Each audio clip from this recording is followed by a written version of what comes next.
Assalamualaikum warahmatullahi wabarakatuh. Kami dari kelompok 5 Psikologi Perkembangan Universitas Negeri Padang. Kami beranggotakan Ataya Kamilia Wida, Fatima Azahra, dan Putri Yulia Reski Gusri. Kelompok kami akan menjelaskan tentang beda kasus remaja dengan judul Kasus Pembagalan oleh Remaja. Selamat menyaksikan. Baiklah, saya Fatima Azahra akan membacakan kasus mengenai kejahatan pembagalan oleh remaja. Pada tanggal 23 Juli 2020, seorang remaja berumur 19 tahun berinisial P ditangkap oleh polisi karena pelaku terbukti melakukan pencurian dan membegal sepeda motor dengan sepucuk senjata api sejak tahun 2019. P terbukti telah melakukan pembegalan lebih dari 50 sepeda motor di kawasan Cikarang dan Bekasi. Saat pelaku beraksi melakukan pembegalan, pelaku tidak sendiri. Ia diduga ditemani oleh 2 orang tersangka yang saat ini berstatus sebagai buronan. Mereka mengincar sepeda motor yang terparkir di pertokoan ataupun di indikos. Mereka pun juga mengincar sepeda yang melintas di tempat sepi. Kabid Humas Polda Metro Jaya Komisaris Besar Yusri Yunus mengatakan bahwa pelaku sudah melakukan lebih dari 50 kali pembegalan. Namun pada Senin 3 Agustus 2020, pelaku tertangkap. Yusri Yunus juga mengatakan bahwa kendaraan hasil curian dijual kembali oleh P kepada seorang penadah dengan harga 2 hingga 2,5 juta rupiah. Saat ini pun, polisi masih mengejar penadah serta 2 orang lainnya yang tergabung dalam komplotan tersebut. Polisi juga masih mengembangkan kasus ini agar dapat mengetahui apakah ada orang lainnya yang tergabung dalam komplotan begal ini. Para pelaku saat ini dijerat oleh pasal 363 KUHP tentang pencurian dengan kekerasan. Mereka akan dihukum dengan ancaman 7 tahun penjara.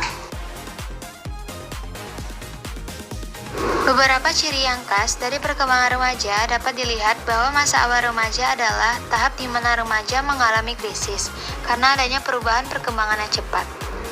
Pada masa perkembangan remaja akhir, meliputi aspek-aspek seperti aspek psikososial, moral, dan kognitif. Pada kasus ini, pelaku dari tindak kejahatan begal adalah remaja-remaja yang berusia sekitar 19 tahun. Menurut Boring dan kawan-kawan, remaja adalah periode perkembangan seseorang dalam transisi dari anak-anak yang bertemu terbalik, meliputi semua perkembangan yang dialami untuk mempersiapkan kedewasaan. Dan menurut Monks dan kawan-kawan, remaja adalah waktu di mana individu mengembangkan tanda-tanda penyalahgunaan yang pertama kali terlihat. Perkembangan psikologis yang diderita dan mengidentifikasikan pola-pola kanak-kanak menuju masa dewasa. Seiring dengan perubahan dari ketergantungan sosial dan ekonomi penuh kepada keadaan kemandirian. Pada kasus ini, tidak dijelaskan alasan P dan teman-temannya melakukan tindakan kriminal tersebut. Tindakan kejahatan yang dilakukan oleh P dan teman-temannya dipengaruhi oleh aspek-aspek perkembangan dalam diri mereka, yaitu aspek moral dan psikososial. Aspek moral. Dilihat dari aspek moralnya, remaja-remaja tersebut tidak memiliki rasa bersalah sama sekali, karena mereka sudah melakukan tindak kejahatan tersebut berulang kali. Para remaja tersebut tidak memiliki rasa belas kasihan kepada korbannya.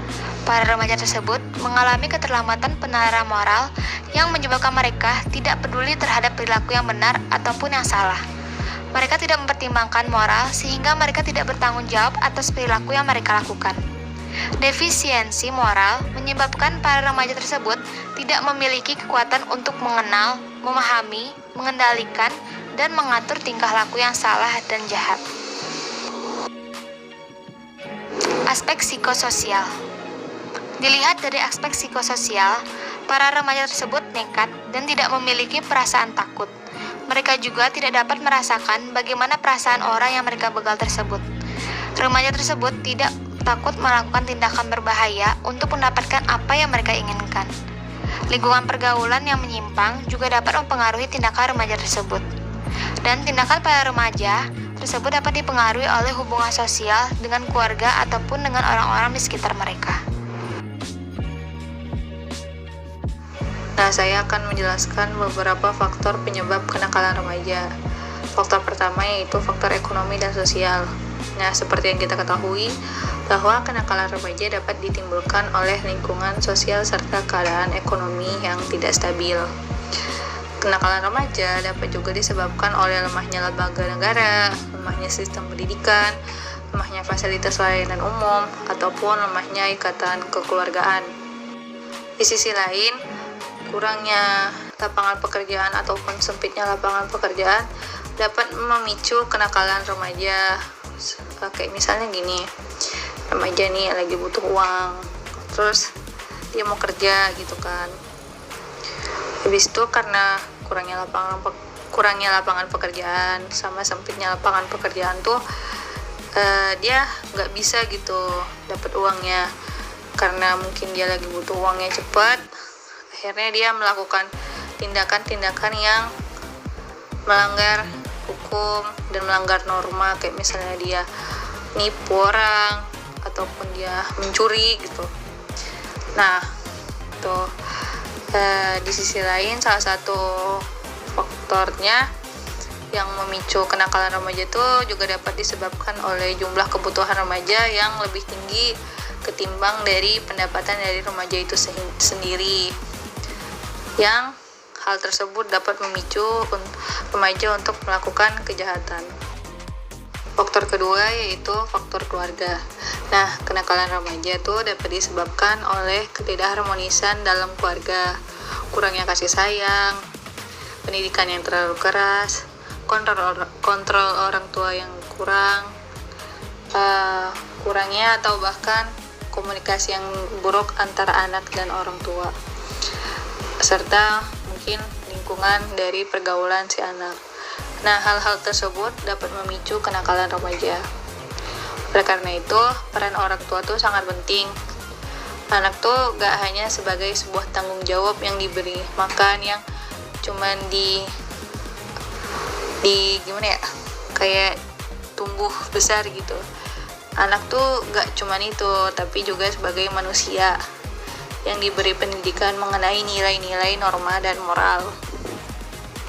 Nah, tentu saja kunci utama dari sebuah keluarga adalah komunikasi yang terjalin baik antara orang tua dan anak, sehingga anak dapat terhindari dari kenakalan remaja. Kontrol serta pengawasan dari orang tua juga berperan penting dalam pembentukan kepribadian anak, sehingga anak dapat tetap terjaga dari kenakalan remaja. Besar kemungkinan anak yang mengalami tindak kekerasan serta kurangnya kasih sayang membuat anak melakukan kenakalan remaja untuk mendapatkan perhatian, serta menjadi orang dengan kepribadian yang kasar. Faktor ketiga yaitu faktor budaya. Nah, peran dari budaya ini sendiri yaitu sebagai suatu identitas suatu bangsa, karakter suatu bangsa, ataupun ciri khas dari suatu bangsa. Budaya juga berperan sebagai pengarah nilai dan norma pada manusia. Perilaku menyimpang yang disebabkan oleh rusaknya nilai dan norma dapat menjadi salah satu faktor dari kenakalan remaja itu sendiri. Adanya budaya kekerasan menjadi bagian yang tidak terlepaskan dari rusaknya nilai sosial. Nah, jadi budaya kekerasan itu bisa dikatakan sebagai dampak dari rusaknya nilai sosial. Yang keempat yaitu faktor media. Nah, dapat kita ketahui sendiri bahwa media juga berperan terhadap timbulnya kenakalan remaja. Media menyampaikan secara nggak langsung kekerasan kepada remaja dengan memberikan konten yang berisi kekerasan seperti film dan berita. Mungkin maksud penyampaian dari film dan berita ini bagus, kayak misalnya kan kalau berita kan ya mau ngasih informasi gitu, sedangkan kalau film kan ya sebagai hiburan. Lagian kalau misalnya ada kekerasannya kan udah disensor gitu sama KPI. Nah, namun gak bisa dipungkiri bahwa ada orang-orang yang cuman bisa nangkepnya tuh ya kekerasannya doang gitu. Nah, karena hal tersebut media tuh membuat anak secara nggak langsung membuat anak berpikir bahwa kekerasan merupakan hal yang menunjukkan keberanian, sehingga anak akan melakukan tindak kekerasan tersebut. Di sisi lain kan ada media sosial. Media sosial itu juga dapat membuat anak terlena, sehingga membuat anak melupakan tanggung jawabnya sebagai pelajar. Jadi dia lupa buat belajar karena dia tuh ya terlalu asyik gitu sama media sosialnya. Oleh sebab itu diperlukannya pengawasan orang tua dalam mengawasi penggunaan media, baik media sosial ataupun yang lainnya. Faktor krisis identitas. Krisis identitas merupakan salah satu faktor yang sangat kuat pengaruhnya atas terjadinya tindakan kriminal remaja. Dalam beberapa penelitian, ditemukan beberapa pelaku yang mengakui bahwa keterlibatan mereka dalam tindak kriminal begal motor erat kaitannya dengan persoalan krisis identitas. Yang dimaksud dengan identitas yakni bahwa keterlibatan mereka dengan kelompoknya semata-mata karena agar diakui sebagai bagian dari kelompok tersebut. Seorang remaja yang tidak mampu memenuhi tuntutan yang dibebani pada dirinya untuk setiap masa perkembangan yang ia lewati, mungkin akan memilih perkembangan identitas yang negatif. Faktor kontrol diri yang rendah. Peneliti menemukan bahwa pelaku yang masih remaja melakukan tindakan kriminal begal motor ini karena kontrol diri yang rendah. Kendali diri merupakan sesuatu yang penting yang memungkinkan seseorang untuk bersikap awas terhadap apapun di luar dirinya. Sikap awas memang tidak sepenuhnya baik, karena cenderung bisa membawa dia sikap berhati-hati.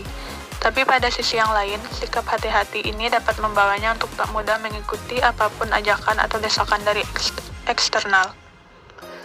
Pelaku yang masih remaja gagal dalam mengembangkan kontrol diri yang esensial yang sudah dimiliki orang lain selama proses pertumbuhan.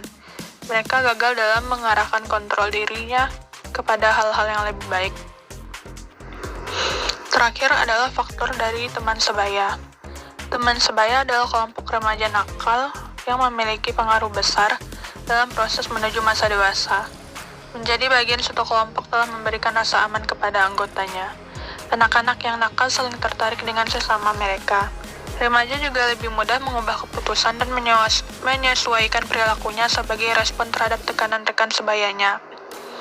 Mereka yang berperilaku buruk di sekolah dan tidak betah bersama teman-teman sekelas yang sopan, mereka yang tidak populer dan berprestasi rendah saling tertarik satu dengan yang lain dan saling menguatkan perilaku yang salah.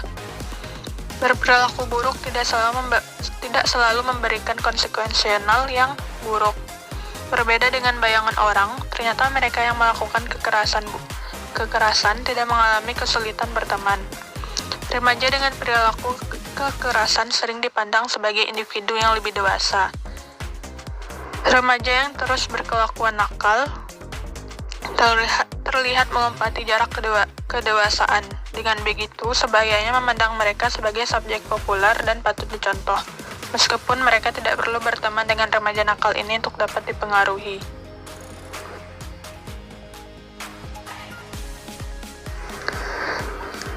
Kesimpulannya adalah kejahatan sadis pembegalan yang dilakukan remaja sebagai bagian dari proses pendewasaan menunjukkan rendahnya kemampuan kontrol sosial terhadap remaja, sehingga membiarkan penyimpangan perilaku terjadi.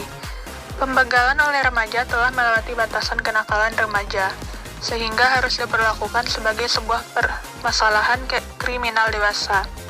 Jika tidak ditangani secara tepat, remaja yang melakukan kejahatan sadis ini akan belajar bahwa kejahatan adalah norma yang diperbolehkan.